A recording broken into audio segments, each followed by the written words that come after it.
Dalawang hinihinalang magnanakaw naman po ang patay sa operasyon ng pulisya sa Quezon City. Ilang pakete pa ng shabu at marijuana ang natagpuan sa mga suspect. Balitang hatid ni Victoria Tulad. Sa kamatayan na uwi ang di umano'y pagnanakaw ng dalawang lalaking ito sa isang water refilling station at car wash shop sa Bristol Street, Barangay North Fairview, Quezon City, pasado 1:00 ng madaling araw. Ayon sa QCPD District Special Operations Unit, nakatanggap sila ng tawag mula sa may-ari ng mga establishmento na napasok sila ng mga magnanakaw. Sakto kasalukuyan kami nag-anti-criminality sa nearby barangay dito.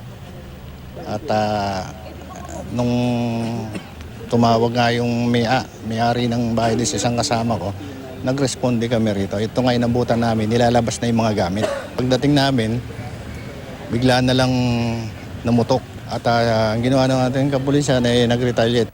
Nakuha na raw noon ang speaker at cash box na may lamang 8 hanggang 9,000 piso. Muntik na ring matanggal ang TV at matangay ang isang motorsiklo at sidecar. Hindi raw kilala ng may-ari ang mga lalaki. Hindi rin siya naniniwala na inside job ang nangyari dahil tauhan niya mismo na stay-in sa establishmento ang nag-alerto sa kanya ng pagnanakaw.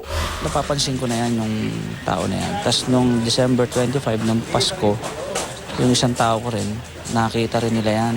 Pag uwi namin, nakita pala nila yan, umaaligid na.